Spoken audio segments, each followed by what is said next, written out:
In today's video, we're back with some cricket. Finally. And what better way to start than with a video about the greatest batsman to ever play, Sachin Tendulkar? Let's get into this. Quick question. Who is the all-time greatest cricket player? Without a doubt, Sachin Tendulkar is one of the names that comes to mind. To reach the top, Sachin had to make sacrifices others weren't willing to make, and was even caught cheating. Yeah, really? He was even caught cheating. That's interesting. Let's talk about the sacrifices that he had to make. I did react to a video about the way that Sachin Tendulkar came up into the sport early on as a kid. That he played on the Maidans in Mumbai. Is that correct? The video that I watched showed how like he would hop on a bus or the public transit, and it was like a 2-hour trek to the Maidans there in Mumbai where he played, and he would play as many games as he could and really honed his skills and his craft. So he seems to be that kind of player who has that spark of just, special, like that spark of magic, but also he worked really hard to get where he got. At least that's what I saw in that video. I wasn't ever able to upload it to the channel because it got copyright blocked, but I did learn a little bit about Sachin from that video. Hopefully this video gets to go live. At one point of his career, but the last time we saw Sachin in action was 2013, raising the question, just how good was Sachin Tendulkar actually? That's Sachin's first one of the day, is it? He goes for it, he gets it. What a cracking shot from Tendulkar. To truly analyze the level of his game, it's necessary to understand how he achieved this level of skill in the first place.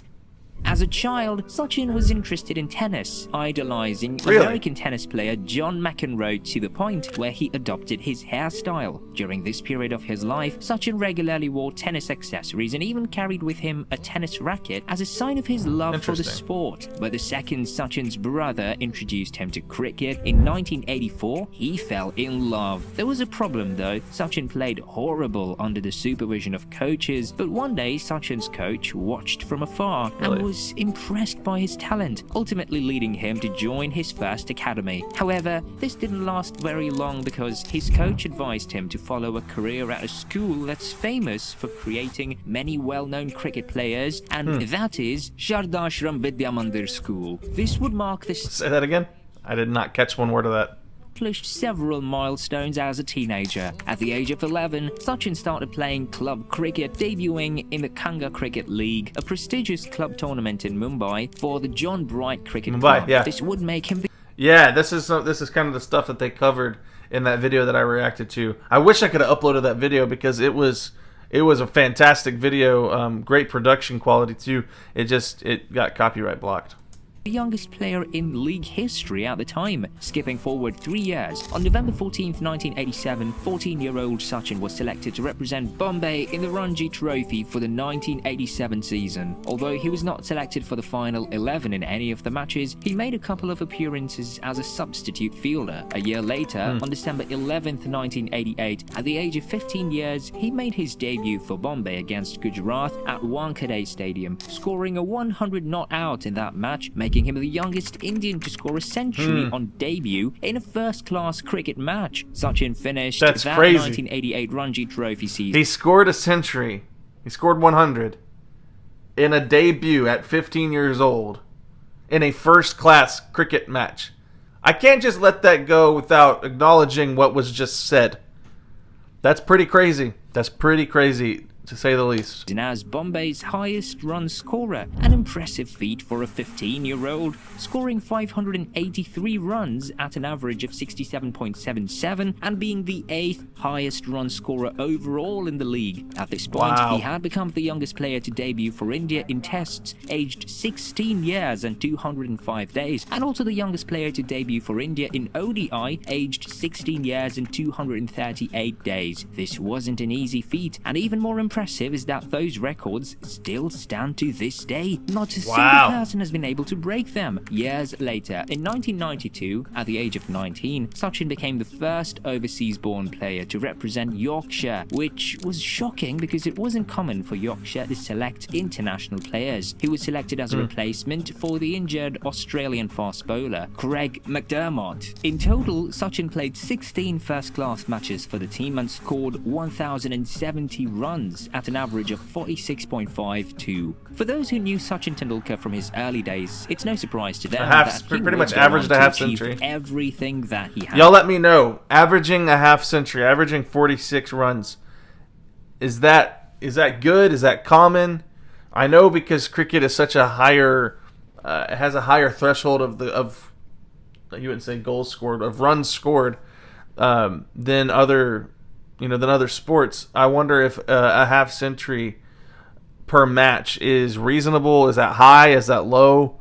For a player of his caliber, I see guys like Sachin and guys like Brian Lara scoring like 400, scoring 500, and so just outrageous outputs from these players.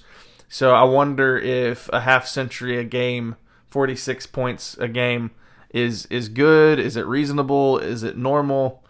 Or as in the game. Being a cricket prodigy in his early days made it no surprise that he would also break numerous records in the prime of his career. However, what surprised people is Sachin's attempt at ball tampering in the 2001 tour of South Africa. Unfortunately, TV cameras caught him cleaning the seams of the ball, although he didn't notify the umpires, which made it illegal, getting him suspended for one match. But let's get back to what set Sachin apart from everyone else. For starters, he holds the most runs scored in both Test and One-Day International formats with 15,921 and 18,426 runs respectively. And with a total of 34,357 runs scored, he holds the record for the most runs scored in cricket history with a gap of over 6,000 runs between him and second place Kumar Sangakkara. Additionally, Sachin is the first cricketer to score a double century in One-Day Internationals, a feat he accomplished against South Africa in 2010. To add to that, he holds the record for the most centuries scored in both Test and ODI formats, with a total of 51 Test centuries and 49 ODI centuries. It's well known that Sachin was a part of the team that was one of the joint winners of the 2002 ICC Champions Trophy, and in 2011 he was part of the Indian team that won the Cricket World Cup that year, marking his first win in 6 World Cup appearances for India. Unsurprisingly,